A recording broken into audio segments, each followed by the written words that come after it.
আল্লাহ কেন মানুষকে কষ্ট দেন, এর কারণ জানেন কি? মহান আল্লাহ তাআলা ইরশাদ করেন, وَلَقَدْ صَرَّفْنَاهُ بَيْنَهُمْ لِيَذَّكَّرُوا فَأَبَى أَكْثَرُ النَّاسِ إِلَّا كُفُورًا। আমি তাদের মধ্যে বিভিন্নভাবে নিয়ামত বিতরণ করি যেন তারা স্মরণ করে, কিন্তু অধিকাংশ লোক অকৃতজ্ঞতা ছাড়া কিছুই করে না। আসসালামু আলাইকুম ওয়া রাহমাতুল্লাহ। প্রিয় দর্শক, আজকে আমরা খুবই জীবন ঘনিষ্ঠ একটা বিষয় নিয়ে আলোচনা করতে চাই। আমাদের জীবনে নানান দুঃখ কষ্ট, জীবন জীবিকার অনিশ্চয়তা এবং অর্থ কষ্ট নিয়ে বিস্তারিত আলোচনা করতে চাই। কেন আমাদের জীবনে এইসব দুর্যোগ ও দুঃখজনক ঘটনা ঘটে, তার প্রকৃত কারণ অনুসন্ধান করতে চাই। প্রিয় দর্শক, ইসলাম বিদ্বেষীদের একটা কমন প্রশ্ন, আল্লাহ থাকতে এত প্রাকৃতিক দুর্যোগ কেন? এত ভূমিকম্প হয় কেন? বন্যা হয় কেন? দুর্ঘটনায় এত মানুষ মারা যায় কেন? স্রষ্টা যদি থেকেই থাকেন, তবে তিনি কেন মানুষকে এত দুঃখ, কষ্ট ও বিপদ দেন? স্রষ্টা যদি থাকতেন, তবে তার সৃষ্টিকে সাহায্য করতেন, এভাবে তাকে বিপদের মধ্যে রাখতেন না। আমরাও অনেক সময় বলি, আল্লাহ কেন আমাকে এত কষ্টের জীবন দিলেন, যেখানে অন্যরা কত শান্তিতে আছে? আমার কপালে এরকম শয়তান স্বামী পড়লো কেন? আমার কপালে এরকম জল্লাদ বউ পড়লো কেন? আমি তো 5 ওয়াক্ত নামাজ পড়ি, রোজা রাখি, কোনোদিন ঘুষ খাইনি, কিন্তু তারপরেও আমার ক্যান্সার হলো কেন? সত্যি যদি আল্লাহ নামে কোনো সত্তা থেকেই থাকেন, তাহলে পৃথিবীতে এত দুঃখ কষ্ট কেন? আসলে পৃথিবীতে কোনো সমস্যা থাকার মানে এই নয় যে কোনো পরম করুণাময় সৃষ্টিকর্তা নেই, বরং এটাই প্রমাণ হয় যে আপনি আমি সৃষ্টিকর্তা সম্পর্কে নিজে নিজে কিছু একটা ধারণা করে বসে আছি, যা মোটেও সঠিক নয়। বিশ্বের 40% মানুষের ইন্টারনেট ব্যবহার করার সামর্থ্য নেই। 10 থেকে 15% মানুষ ইন্টারনেট জিনিসটা চেনেই না। আপনি ইন্টারনেট ব্যবহার করেন তো? আপনি যখন এই ভিডিওটা দেখছেন, তখন বিশ্বের প্রতি 7 জনের মধ্যে অন্তত 1 জন মানুষ অভুক্ত বা না খেয়ে আছে। আপনি খেয়েছেন তো? বাংলাদেশে প্রতি মিনিটে অন্তত 1 জন মানুষ মারা যায়। আপনি যতক্ষণ ধরে এই ভিডিওটা দেখছেন, ততক্ষণে অন্তত 3 জন মানুষ মারা গেছে, আপনি এখনো বেঁচে আছেন। এভাবে আল্লাহ তাআলা বিভিন্নভাবে, নানা উপায়, বিভিন্ন ক্ষেত্রে আমাদেরকে নিয়ামত দান করেন। ইরশাদ হচ্ছে, وَلَقَدْ صَرَّفْنَاهُ بَيْنَهُمْ لِيَذَّكَّرُوا فَأَبَى أَكْثَرُ النَّاسِ إِلَّا كُفُورًا। আমি তাদের মধ্যে বিভিন্নভাবে নিয়ামত বিতরণ করি যেন তারা স্মরণ করে, কিন্তু অধিকাংশ লোক অকৃতজ্ঞতা প্রকাশ করা ছাড়া কিছুই করে না। আমরা যদি আল্লাহর নিয়ামত গুনতে থাকি, তাহলে কখনো তা গুনে শেষ করতে পারবো না। কিন্তু অধিকাংশ সময় আমরা এত বিপুল নিয়ামত পাওয়ার পরেও শুকরিয়া আদায় না করে উল্টো অকৃতজ্ঞতা প্রকাশ করি। বরং মহান আল্লাহ রাব্বুল আলামিন মানুষকে সবচেয়ে বেশি ভালোবেসে তার নিয়ামতের ভান্ডার মানুষের জন্য উন্মুক্ত করে দিয়েছেন। যেমন তিনি বলেন, أَلَمْ تَرَوْا أَنَّ اللَّهَ سَخَّرَ لَكُم مَّا فِي السَّمَاوَاتِ وَمَا فِي الْأَرْضِ وَأَسْبَغَ عَلَيْكُمْ نِعَمَهُ ظَاهِرَةً وَبَاطِنَةً। তোমরা কি দেখো না, আল্লাহ নভমণ্ডল ও ভূমণ্ডলে যা কিছু আছে সবই তোমাদের কাজে নিয়োজিত করে দিয়েছেন এবং তোমাদের প্রতি তার প্রকাশ্য ও অপ্রকাশ্য নিয়ামত সমূহ পরিপূর্ণ করে দিয়েছেন। তাহলে প্রশ্ন আসে যে মহান আল্লাহ রাব্বুল আলামিন যদি মানব জাতিকে এত নিয়ামতি দিয়ে থাকেন, এত অনুগ্রহী করে থাকেন, তাহলে তিনি কেন মানুষকে বিপদ আপদে ফেলেন? মানুষকে কেন তিনি কষ্ট দেন? আর মানুষকে কষ্ট দিয়ে তার লাভটা কি? তাই আল্লাহ তাআলা নিজেই এই প্রশ্নের উত্তর দিয়েছেন। মানুষকে তিনি কেন কষ্ট দেন? এত অসীম রহমতের অধিকারী হওয়া সত্ত্বেও কেন তিনি মানুষকে বিপদ আপদ দেন? তার উত্তরে পবিত্র কোরআনুল কারিমে স্বয়ং আল্লাহ রাব্বুল আলামিন নিজেই বলেছেন, وَلَنَبْلُوَنَّكُمْ بِشَيْءٍ مِّنَ الْخَوْفِ وَالْجُوعِ وَنَقْصٍ مِّنَ الْأَمْوَالِ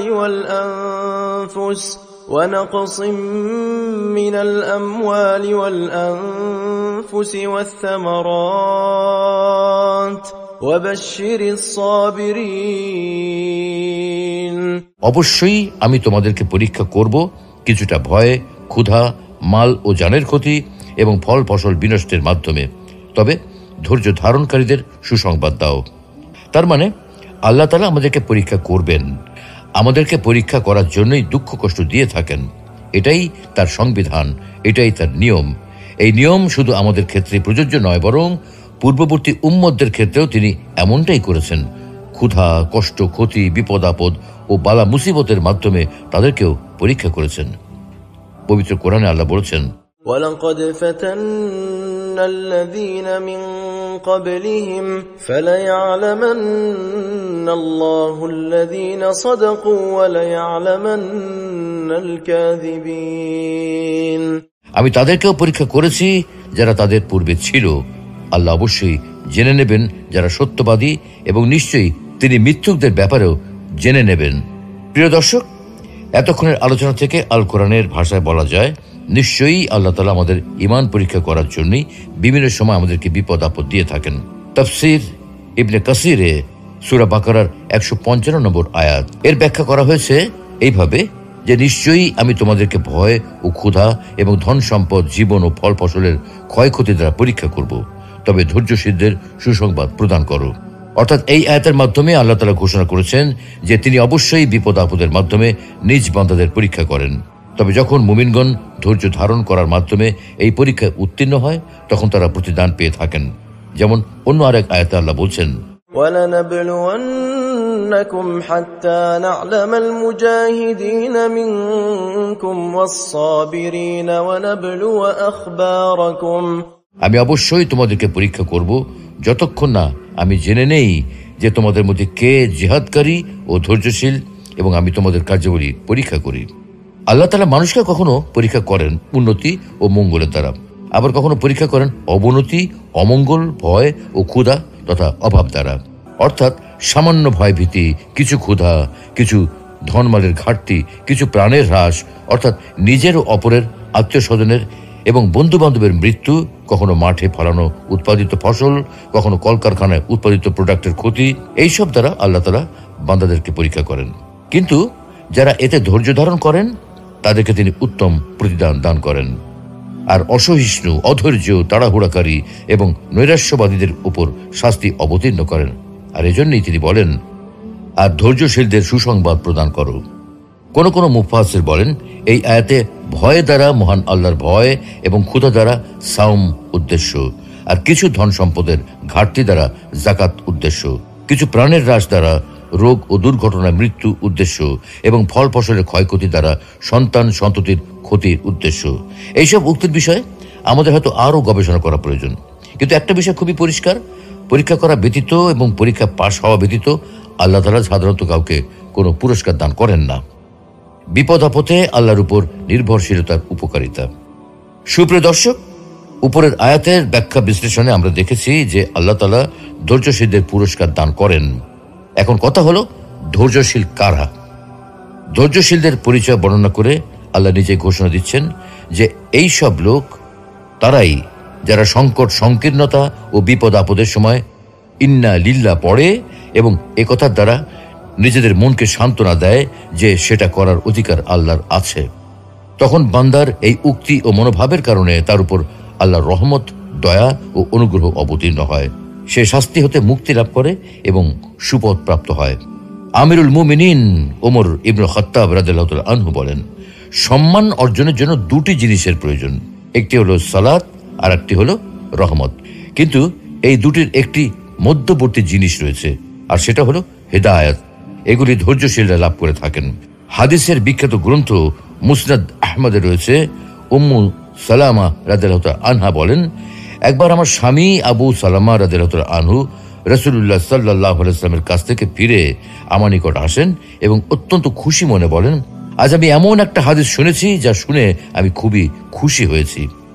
যখন কোনো মুসলিমের উপর কোনো কষ্ট ও বিপদ পৌঁছে এবং সে ইন্না লিল্লাহ পড়ে ও এই দোয়া পাঠ করে, তখন আল্লাহ তাকে অবশ্যই বিনিময় ও প্রতিদান দিয়ে থাকেন। اللهم آجرني في مصيبتي واخلف لي خيرا منها। হে আল্লাহ, আমাকে মুসিবতের সময় ধৈর্য ধরার শক্তি দান করুন এবং এর পরিবর্তে উত্তম প্রতিদান দান করুন। উম্মু সালামা রাদিয়াল্লাহু তাআলা আনহা বলেন, আমি এই দোয়াটি মুখস্থ করে নেই। অতঃপর আবু সালামা রাদিয়াল্লাহু তাআলা আনহার ইন্তেকাল হলে আমি পাঠ করি, ইন্না লিল্লাহি ওয়া ইন্না ইলাইহি রাজিউন, এবং এই দোয়াটি পড়ে নেই। কিন্তু আমার ধারণা হয় আবু সালামা রাদিয়াল্লাহু তাআলা আনহার চেয়ে ভালো স্বামী আমি আর কাকে পাবো। কিন্তু বাস্তবতা হচ্ছে, আমার ইদ্দত শেষ হওয়ার পর রাসূলুল্লাহ সাল্লাল্লাহু আলাইহি ওয়াসাল্লাম আমাকে বিয়ে করার ইচ্ছা প্রকাশ করেন। প্রস্তাব পেয়ে আমি বললাম, এটা তো আমার জন্য বড়ই সৌভাগ্যের ব্যাপার, কিন্তু আমার কিছু সমস্যা আছে। প্রথমত, আমি একজন অভিমানী নারী, না জানি এর কারণে কখন আমি আপনার অপছন্দের কোনো কাজ করে ফেলি, না জানি এ কারণে আল্লাহর নিকট আমার শাস্তি হয় নাকি। দ্বিতীয়ত, আমি একজন বয়স্ক নারী। তৃতীয়ত, আমার প্রাক্তন স্বামীর ঘরে ছেলে মেয়ে রয়েছে। তখন রাসূলুল্লাহ সাল্লাল্লাহু আলাইহি ওয়াসাল্লাম বলেন, দেখো, মহান আল্লাহ তোমার অভিমান দূর করে দেবেন, আর আমার বয়সও তো কম নয়, এবং তোমার ছেলে মেয়েও যেন আমারই ছেলে মেয়ে।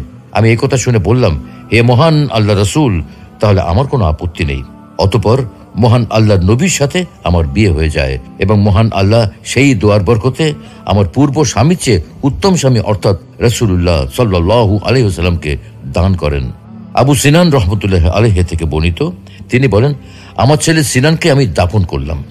কবরের কিনারায় আবু তালহা আল খাওলানী রহমতুল্লাহ আলাইহি বসা অবস্থায় ছিলেন। কবর হতে আমি যখন উঠে আসতে চাইলাম, তখন আমার হাত ধরে তিনি বললেন, হে আবু সিনান, আমি কি তোমাকে একটা সুসংবাদ দেব না? আমি বললাম, অবশ্যই দিন। তিনি বললেন, রাসূলুল্লাহ সাল্লাল্লাহু আলাইহি ওয়াসাল্লাম বলেছেন, কোন বান্দার কোন সন্তান মারা গেলে আল্লাহ তাআলা ফেরেশতাদের প্রশ্ন করেন, তোমরা কি আমার বান্দার সন্তানকে ছিনিয়ে আনলে? তারা বলে, হ্যাঁ। পুনরায় আল্লাহ তাআলা প্রশ্ন করেন, তোমরা কি তার হৃদয়ের টুকরাকে ছিনিয়ে আনলে? তারা বলে, হ্যাঁ। পুনরায় তিনি প্রশ্ন করেন, তখন আমার বান্দা কি বলেছে? তারা বলে, সে আপনার প্রশংসা করেছে এবং ইন্না লিল্লাহি ওয়া ইন্না ইলাইহি রাজিউন পাঠ করেছে। এটা শুনে আল্লাহ তাআলা বলেন, জান্নাতের মধ্যে আমার এই বান্দার জন্য একটি ঘর তৈরি করো এবং তার নাম রাখো বাইতুল হামদ, প্রশংসালয় বা প্রশংসার ঘর। কারণ এই ঘরের অধিবাসী বান্দা বিপদে পড়ার পরেও আমার উপর ভরসা রেখেছে এবং আমার প্রশংসা করেছে। প্রিয় দর্শক, এতক্ষণ ধরে আমরা যে সকল আয়াত ও হাদিস উল্লেখ করেছি, সেগুলো থেকে সুস্পষ্টভাবে বোঝা যায় যে আল্লাহ তাআলা আমাদেরকে পরীক্ষা করবেন বিভিন্ন বিপদ, দুঃখ, কষ্ট, ক্ষতি ইত্যাদি দিয়ে। আমাদের পূর্বে যেসব মানুষ ছিল, যেসব উম্মত এসেছিল, তাদের সবাইকেই আল্লাহ তাআলা কোনো না কোনোভাবে পরীক্ষা করেছেন। আমাদেরকেও তিনি কোনো না কোনোভাবে পরীক্ষা করবেন। আমাদেরকে সেই পরীক্ষায় উত্তীর্ণ হতে হবে। এই পরীক্ষার মাধ্যমে বের হয়ে আসবে কারা ধৈর্যশীল, কারা তার উপর ভরসাকারী, আর কারা তার প্রতি অকৃতজ্ঞ ও হতাশাবাদী। আমরা যদি এই পরীক্ষায় উত্তীর্ণ হতে পারি, তবে পুরস্কার হিসেবে রয়েছে জান্নাত, আর না হতে পারলে জাহান্নাম। তাই আমাদেরকে ধৈর্যশীল হতে হবে, কারণ আল্লাহ আগেই আমাদেরকে জানিয়ে দিয়েছেন তিনি আমাদেরকে পরীক্ষা করবেন বিপদ আপদ, দুঃখ, কষ্ট ইত্যাদির মাধ্যমে। যেহেতু আমাদেরকে আগে পরীক্ষা করার কথা জানিয়ে দেওয়া হয়েছে, তাই আমাদেরকে সেই পরীক্ষাতে উত্তীর্ণ হতেই হবে। আপনি আল্লাহর নেওয়া এই পরীক্ষা সফল না হতে পারলে শাস্তি হিসেবে রয়েছে জাহান্নাম। আপনি এই পরীক্ষায় উত্তীর্ণ না হয়ে যদি জাহান্নামে যান, তবে এই জাহান্নামে যাওয়ার জন্য আপনি নিজেই দায়ী থাকবেন। কোনোভাবেই আপনি আল্লাহকে দোষারোপ করতে পারবেন না, কারণ আল্লাহ আপনাকে কোরআনের মাধ্যমে আগেই জানিয়ে দিয়েছেন তিনি আপনাকে পরীক্ষা করবেনই। তাই সর্বদা ধৈর্যশীল থাকুন, তার উপর ভরসা করুন এবং আল্লাহর শুকরিয়া আদায় করুন। আল্লাহ রাব্বুল আলামিন আমাদের সকলকে বিপদ আপদে ধৈর্য ধারণ করার তৌফিক দান করুন, সকল দুঃখ কষ্টে ধৈর্য ধারণ করার তৌফিক দান করুন, আর্থিক অভাব অনটনের সময়ে ধৈর্য ধারণ করার তৌফিক দান করুন, রোগ শোকের সময় ধৈর্য ধারণ করার তৌফিক দান করুন, স্বজন প্রিয়জন হারানোর সময়ও ধৈর্য ধারণ করার তৌফিক দান করুন। আমিন।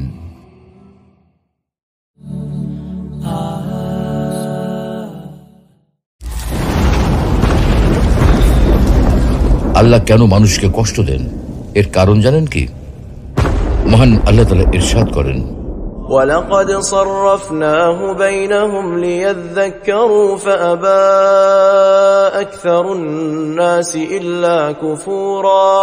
আমি তাদের মধ্যে বিভিন্নভাবে নিয়ামত বিতরণ করি যেন তারা স্মরণ করে, কিন্তু অধিকাংশ লোক অকৃতজ্ঞতা ছাড়া কিছুই করে না। আসসালামু আলাইকুম ওয়া রাহমাতুল্লাহ। প্রিয় দর্শক, আজকে আমরা খুবই জীবন ঘনিষ্ঠ একটা বিষয় নিয়ে আলোচনা করতে চাই। আমাদের জীবনে নানান দুঃখ কষ্ট, জীবন জীবিকার অনিশ্চয়তা এবং অর্থ কষ্ট নিয়ে বিস্তারিত আলোচনা করতে চাই। কেন আমাদের জীবনে এইসব দুর্যোগ ও দুঃখজনক ঘটনা ঘটে, তার প্রকৃত কারণ অনুসন্ধান করতে চাই। প্রিয় দর্শক, ইসলাম বিদ্বেষীদের একটা কমন প্রশ্ন, আল্লাহ থাকতে এত প্রাকৃতিক দুর্যোগ কেন? এত ভূমিকম্প হয় কেন? বন্যা হয় কেন? দুর্ঘটনায় এত মানুষ মারা যায় কেন? স্রষ্টা যদি থেকেই থাকেন, তবে তিনি কেন মানুষকে এত দুঃখ, কষ্ট ও বিপদ দেন? স্রষ্টা যদি থাকতেন, তবে তার সৃষ্টিকে সাহায্য করতেন, এভাবে তাকে বিপদের মধ্যে রাখতেন না। আমরাও অনেক সময় বলি, আল্লাহ কেন আমাকে এত কষ্টের জীবন দিলেন, যেখানে অন্যরা কত শান্তিতে আছে? আমার কপালে এরকম শয়তান স্বামী পড়লো কেন? আমার কপালে এরকম জল্লাদ বউ পড়লো কেন? আমি তো 5 ওয়াক্ত নামাজ পড়ি, রোজা রাখি, কোনোদিন ঘুষ খাইনি, কিন্তু তারপরেও আমার ক্যান্সার হলো কেন? সত্যি যদি আল্লাহ নামে কোনো সত্তা থেকেই থাকেন, তাহলে পৃথিবীতে এত দুঃখ কষ্ট কেন? আসলে পৃথিবীতে কোনো সমস্যা থাকার মানে এই নয় যে কোনো পরম করুণাময় সৃষ্টিকর্তা নেই, বরং এটাই প্রমাণ হয় যে আপনি আমি সৃষ্টিকর্তা সম্পর্কে নিজে নিজে কিছু একটা ধারণা করে বসে আছি, যা মোটেও সঠিক নয়। বিশ্বের 40% মানুষের ইন্টারনেট ব্যবহার করার সামর্থ্য নেই। 10 থেকে 15% মানুষ ইন্টারনেট জিনিসটা চেনেই না। আপনি ইন্টারনেট ব্যবহার করেন তো?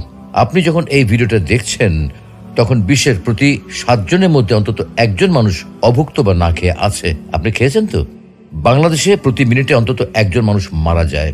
আপনি যতক্ষণ ধরে এই ভিডিওটা দেখছেন, ততক্ষণে অন্তত 3 জন মানুষ মারা গেছে। আপনি এখনো বেঁচে আছেন। এভাবে আল্লাহ তাআলা বিভিন্নভাবে, নানা উপায়, বিভিন্ন ক্ষেত্রে আমাদেরকে নিয়ামত দান করেন। ইরশাদ হচ্ছে, وَلَقَدْ صَرَّفْنَاهُ بَيْنَهُمْ لِيَذَّكَّرُوا فَأَبَى أَكْثَرُ النَّاسِ إِلَّا كُفُورًا। আমি তাদের মধ্যে বিভিন্নভাবে নিয়ামত বিতরণ করি যেন তারা স্মরণ করে, কিন্তু অধিকাংশ লোক অকৃতজ্ঞতা প্রকাশ করা ছাড়া কিছুই করে না। আমরা যদি আল্লাহর নিয়ামত গুনতে থাকি, তাহলে কখনো তা গুণে শেষ করতে পারবো না। কিন্তু অধিকাংশ সময় আমরা এত বিপুল নিয়ামত পাওয়ার পরেও শুকরিয়া আদায় না করে উল্টো অকৃতজ্ঞতা প্রকাশ করি। বরং মহান আল্লাহ রাব্বুল আলামিন মানুষকে সবচেয়ে বেশি ভালোবেসে তার নিয়ামতের ভান্ডার মানুষের জন্য উন্মুক্ত করে দিয়েছেন। যেমন তিনি বলেন, أَلَمْ تَرَوْا أَنَّ اللَّهَ سَخَّرَ لَكُم مَّا فِي السَّمَاوَاتِ وَمَا فِي الْأَرْضِ وَأَسْبَغَ عَلَيْكُمْ نِعَمَهُ ظَاهِرَةً وَبَاطِنَةً। তোমরা কি দেখো না, আল্লাহ নভমণ্ডল ও ভূমণ্ডলে যা কিছু আছে সবই তোমাদের কাজে নিয়োজিত করে দিয়েছেন এবং তোমাদের প্রতি তার প্রকাশ্য ও অপ্রকাশ্য নিয়ামতসমূহ পরিপূর্ণ করে দিয়েছেন। তাহলে প্রশ্ন আসে যে মহান আল্লাহ রাব্বুল আলামিন যদি মানব জাতিকে এত নিয়ামতি দিয়ে থাকেন, এত অনুগ্রহই করে থাকেন, তাহলে তিনি কেন মানুষকে বিপদ আপদে ফেলেন? মানুষকে কেন তিনি কষ্ট দেন? আর মানুষকে কষ্ট দিয়ে তার লাভটা কি? তাই আল্লাহ তাআলা নিজেই এই প্রশ্নের উত্তর দিয়েছেন। মানুষকে তিনি কেন কষ্ট দেন? এত অসীম রহমতের অধিকারী হওয়া সত্ত্বেও কেন তিনি মানুষকে বিপদ আপদ দেন? তার উত্তরে পবিত্র কোরআনুল কারিমে স্বয়ং আল্লাহ রাব্বুল আলামিন নিজেই বলেছেন, وَلَنَبْلُوَنَّكُمْ بِشَيْءٍ مِّنَ الْخَوْفِ وَالْجُوعِ وَنَقْصٍ مِّنَ الْأَمْوَالِ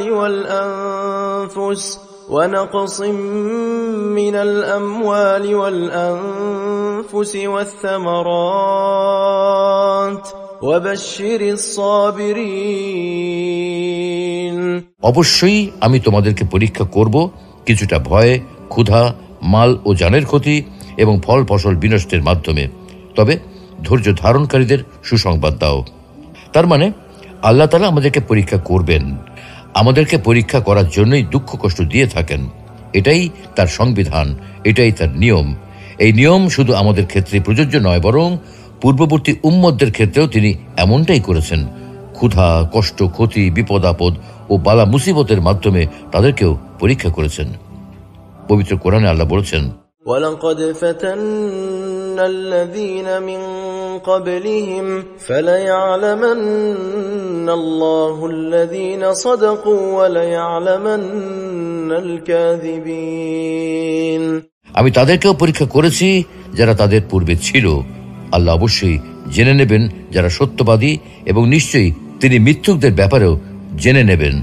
প্রিয় দর্শক, এতক্ষণের আলোচনা থেকে আল কোরআনের ভাষায় বলা যায়, নিশ্চয়ই আল্লাহ তাআলা আমাদের ঈমান পরীক্ষা করার জন্যই বিভিন্ন সময় আমাদেরকে বিপদ আপদ দিয়ে থাকেন। তাফসীর ইবনে কাসিরে সূরা বাকারার 155 নম্বর আয়াত এর ব্যাখ্যা করা হয়েছে এইভাবে যে নিশ্চয়ই আমি তোমাদেরকে ভয় ও ক্ষুধা এবং ধন সম্পদ, জীবন ও ফল ফসলের ক্ষয়ক্ষতি দ্বারা পরীক্ষা করব, তবে ধৈর্যশীলদের সুসংবাদ প্রদান করো। অর্থাৎ এই আয়াতের মাধ্যমে আল্লাহ তাআলা ঘোষণা করেছেন যে তিনি অবশ্যই বিপদ আপদের মাধ্যমে নিজ বান্দাদের পরীক্ষা করেন। তবে যখন মুমিনগণ ধৈর্য ধারণ করার মাধ্যমে এই পরীক্ষায় উত্তীর্ণ হয়, তখন তারা প্রতিদান পেয়ে থাকেন। যেমন অন্য আরেক আয়াতে আল্লাহ বলছেন, وَلَنَبْلُوَنَّكُمْ حَتَّى نَعْلَمَ الْمُجَاهِدِينَ مِنكُمْ وَالصَّابِرِينَ وَنَبْلُوَ أَخْبَارَكُمْ। আমি অবশ্যই তোমাদেরকে পরীক্ষা করব যতক্ষণ না আমি জেনে নেই যে তোমাদের মধ্যে কে জিহাদকারী ও ধৈর্যশীল, এবং আমি তোমাদের কার্যাবলী পরীক্ষা করি। আল্লাহ তাআলা মানুষকে কখনো পরীক্ষা করেন উন্নতি ও মঙ্গলের দ্বারা, আবার কখনো পরীক্ষা করেন অবনতি, অমঙ্গল, ভয় ও ক্ষুধা তথা অভাব দ্বারা। অর্থাৎ সামান্য ভয় ভীতি, কিছু ক্ষুধা, কিছু ধনমালের ঘাটতি, কিছু প্রাণের হ্রাস, অর্থাৎ নিজের ও অপরের, আত্মীয় স্বজনের এবং বন্ধু বান্ধবের মৃত্যু, কখনো মাঠে ফলানো উৎপাদিত ফসল, কখনো কলকারখানায় উৎপাদিত প্রোডাক্টের ক্ষতি, এইসব দ্বারা আল্লাহ তাআলা বান্দাদেরকে পরীক্ষা করেন। কিন্তু যারা এতে ধৈর্য ধারণ করেন তাদেরকে তিনি উত্তম প্রতিদান দান করেন। আর অসহিষ্ণু, অধৈর্য, তাড়াহুড়াকারী এবং নৈরাশ্যবাদীদের উপর শাস্তি অবতীর্ণ করেন। আর এজন্যই তিনি বলেন, আর ধৈর্যশীলদের সুসংবাদ প্রদান করো। কোন কোন মুফাসসির বলেন, এই আয়াতে ভয় দ্বারা মহান আল্লাহর ভয় এবং ক্ষুধা দ্বারা সাওম উদ্দেশ্য, আর কিছু ধন সম্পদের ঘাটতি দ্বারা যাকাত উদ্দেশ্য, কিছু প্রাণের হ্রাস দ্বারা রোগ ও দুর্ঘটনায় মৃত্যু উদ্দেশ্য, এবং ফল ফসলের ক্ষয়ক্ষতি দ্বারা সন্তান সন্ততির ক্ষতির উদ্দেশ্য। এইসব উক্তির বিষয়ে আমাদের হয়তো আরও গবেষণা করা প্রয়োজন। কিন্তু একটা বিষয় খুবই পরিষ্কার, পরীক্ষা করা ব্যতীত এবং পরীক্ষা পাশ হওয়া ব্যতীত আল্লাহ তাআলা সাধারণত কাউকে কোনো পুরস্কার দান করেন না। বিপদ আপদে আল্লাহর উপর নির্ভরশীলতার উপকারিতা। সুপ্রিয় দর্শক, উপরের আয়াতের ব্যাখ্যা বিশ্লেষণে আমরা দেখেছি যে আল্লাহ তাআলা ধৈর্যশীলদের পুরস্কার দান করেন। এখন কথা হলো, ধৈর্যশীল কারা? ধৈর্যশীলদের পরিচয় বর্ণনা করে আল্লাহ নিজে ঘোষণা দিচ্ছেন যে এই সব লোক তারাই যারা সংকট, সংকীর্ণতা ও বিপদ আপদের সময় ইন্না লিল্লাহ পড়ে এবং একথার দ্বারা নিজেদের মনকে সান্ত্বনা দেয় যে সেটা করার অধিকার আল্লাহর আছে। তখন বান্দার এই উক্তি ও মনোভাবের কারণে তার উপর আল্লাহর রহমত, দয়া ও অনুগ্রহ অবতীর্ণ হয়। সে শাস্তি হতে মুক্তি লাভ করে এবং সুপথ প্রাপ্ত হয়। আমিরুল মুমিনিন ওমর ইবনে খাত্তাব রাদিয়াল্লাহু তাআলা আনহু বলেন, সম্মান অর্জনের জন্য দুটি জিনিসের প্রয়োজন, একটি হলো সালাত আর একটি হলো রহমত। কিন্তু এই দুটির একটি মধ্যবর্তী জিনিস রয়েছে, আর সেটা হলো হিদায়াত। এগুলি ধৈর্যশীলরা লাভ করে থাকেন। হাদিসের বিখ্যাত গ্রন্থ মুসনাদ আহমদে রয়েছে, উম্মু সালামা রাদিয়াল্লাহু তাআলা আনহা বলেন, একবার আমার স্বামী আবু সালামা রাদিয়াল্লাহু তাআলা আনহু রাসূলুল্লাহ সাল্লাল্লাহু আলাইহি ওয়াসাল্লামের কাছ থেকে ফিরে আমার নিকট আসেন এবং অত্যন্ত খুশি মনে বলেন, আজ আমি এমন একটা হাদিস শুনেছি যা শুনে আমি খুবই খুশি হয়েছি। যখন কোনো মুসলিমের উপর কোনো কষ্ট ও বিপদ পৌঁছে এবং সে ইন্না লিল্লাহ পড়ে ও এই দোয়া পাঠ করে, তখন আল্লাহ তাকে অবশ্যই বিনিময় ও প্রতিদান দিয়ে থাকেন। اللهم آجرني في مصيبتي واخلف لي خيرا منها। হে আল্লাহ, আমাকে মুসিবতের সময় ধৈর্য ধরার শক্তি দান করুন এবং এর পরিবর্তে উত্তম প্রতিদান দান করুন। উম্মু সালামা রাদিয়াল্লাহু তাআলা আনহা বলেন, আমি এই দোয়াটি মুখস্থ করে নেই। অতঃপর আবু সালামা রাদিয়াল্লাহু তাআলা আনহার ইন্তেকাল হলে আমি পাঠ করি, ইন্না লিল্লাহি ওয়া ইন্না ইলাইহি রাজিউন, এবং এই দোয়াটি পড়ে নেই। কিন্তু আমার ধারণা হয় আবু সালামা রাদিয়াল্লাহু তাআলা আনহার চেয়ে ভালো স্বামী আমি আর কাকে পাবো। কিন্তু বাস্তবতা হচ্ছে, আমার ইদ্দত শেষ হওয়ার পর রাসূলুল্লাহ সাল্লাল্লাহু আলাইহি ওয়াসাল্লাম আমাকে বিয়ে করার ইচ্ছা প্রকাশ করেন। প্রস্তাব পেয়ে আমি বললাম, এটা তো আমার জন্য বড়ই সৌভাগ্যের ব্যাপার, কিন্তু আমার কিছু সমস্যা আছে। প্রথমত, আমি একজন অভিমানী নারী। না জানি এর কারণে কখন আমি আপনার অপছন্দের কোনো কাজ করে ফেলি, না জানি এর কারণে আল্লাহর নিকট আমার শাস্তি হয় নাকি। দ্বিতীয়ত, আমি একজন বয়স্ক নারী। তৃতীয়ত, আমার প্রাক্তন স্বামীর ঘরের ছেলে মেয়ে রয়েছে। তখন রাসূলুল্লাহ সাল্লাল্লাহু আলাইহি ওয়াসাল্লাম বলেন, দেখো, মহান আল্লাহ তোমার অভিমান দূর করে দেবেন, আর আমার বয়সও তো কম নয় এবং তোমার ছেলে মেয়েও যেন আমারই ছেলে মেয়ে। আমি এই কথা শুনে বললাম, হে মহান আল্লাহ রাসূল, তাহলে আমার কোনো আপত্তি নেই। অতঃপর মহান আল্লাহর নবীর সাথে আমার বিয়ে হয়ে যায় এবং মহান আল্লাহ সেই দোয়ার বরকতে আমার পূর্ব স্বামীর চেয়ে উত্তম স্বামী অর্থাৎ রাসূলুল্লাহ সাল্লাল্লাহু আলাইহি ওয়াসাল্লামকে দান করেন। আবু সিনান রহমতুল্লাহ আলাইহি থেকে বর্ণিত, তিনি বলেন, আমার ছেলে সিনানকে আমি দাফন করলাম। কবরের কিনারায় আবু তালহা আল খাওলানি রহমতুল্লাহ আলাইহি বসা অবস্থায় ছিলেন। কবর হতে আমি যখন উঠে আসতে চাইলাম, তখন আমার হাত ধরে তিনি বললেন, হে আবু সিনান, আমি কি তোমাকে একটা সুসংবাদ দেব না? আমি বললাম, অবশ্যই দিন। তিনি বললেন, রাসূলুল্লাহ সাল্লাল্লাহু আলাইহি ওয়াসাল্লাম বলেছেন, কোন বান্দার কোন সন্তান মারা গেলে আল্লাহ তাআলা ফেরেশতাদের প্রশ্ন করেন, তোমরা কি আমার বান্দার সন্তানকে ছিনিয়ে আনলে? তারা বলে, হ্যাঁ। পুনরায় আল্লাহ তাআলা প্রশ্ন করেন, তোমরা কি তার হৃদয়ের টুকরাকে ছিনিয়ে আনলে? তারা বলে, হ্যাঁ। পুনরায় তিনি প্রশ্ন করেন, তখন আমার বান্দা কি বলেছে? তারা বলে, সে আপনার প্রশংসা করেছে এবং ইন্না লিল্লাহি ওয়া ইন্না ইলাইহি রাজিউন পাঠ করেছে। এটা শুনে আল্লাহ তাআলা বলেন, জান্নাতের মধ্যে আমার এই বান্দার জন্য একটি ঘর তৈরি করো এবং তার নাম রাখো বাইতুল হামদ, প্রশংসালয় বা প্রশংসার ঘর। কারণ এই ঘরের অধিবাসী বান্দা বিপদে পড়ার পরেও আমার উপর ভরসা রেখেছে এবং আমার প্রশংসা করেছে। প্রিয় দর্শক, এতক্ষণ ধরে আমরা যে সকল আয়াত ও হাদিস উল্লেখ করেছি সেগুলো থেকে সুস্পষ্টভাবে বোঝা যায় যে আল্লাহ তাআলা আমাদেরকে পরীক্ষা করবেন বিভিন্ন বিপদ, দুঃখ, কষ্ট, ক্ষতি ইত্যাদি দিয়ে। আমাদের পূর্বে যেসব মানুষ ছিল, যেসব উম্মত এসেছিল, তাদের সবাইকেই আল্লাহ তাআলা কোনো না কোনোভাবে পরীক্ষা করেছেন। আমাদেরকেও তিনি কোনো না কোনোভাবে পরীক্ষা করবেন। আমাদেরকে সেই পরীক্ষায় উত্তীর্ণ হতে হবে। এই পরীক্ষার মাধ্যমে বের হয়ে আসবে কারা ধৈর্যশীল, কারা তার উপর ভরসাকারী, আর কারা তার প্রতি অকৃতজ্ঞ ও হতাশাবাদী। আমরা যদি এই পরীক্ষায় উত্তীর্ণ হতে পারি তবে পুরস্কার হিসেবে রয়েছে জান্নাত, আর না হতে পারলে জাহান্নাম। তাই আমাদেরকে ধৈর্যশীল হতে হবে, কারণ আল্লাহ আগেই আমাদেরকে জানিয়ে দিয়েছেন তিনি আমাদেরকে পরীক্ষা করবেন বিপদ আপদ, দুঃখ, কষ্ট ইত্যাদির মাধ্যমে। যেহেতু আমাদেরকে আগে পরীক্ষা করার কথা জানিয়ে দেওয়া হয়েছে, তাই আমাদেরকে সেই পরীক্ষাতে উত্তীর্ণ হতেই হবে। আপনি আল্লাহর নেওয়া এই পরীক্ষায় সফল না হতে পারলে শাস্তি হিসেবে রয়েছে জাহান্নাম। আপনি এই পরীক্ষায় উত্তীর্ণ না হয়ে যদি জাহান্নামে যান, তবে এই জাহান্নামে যাওয়ার জন্য আপনি নিজেই দায়ী থাকবেন। কোনোভাবেই আপনি আল্লাহকে দোষারোপ করতে পারবেন না, কারণ আল্লাহ আপনাকে কোরআনের মাধ্যমে আগেই জানিয়ে দিয়েছেন তিনি আপনাকে পরীক্ষা করবেনই। তাই সর্বদা ধৈর্যশীল থাকুন, তার উপর ভরসা করুন এবং আল্লাহর শুকরিয়া আদায় করুন।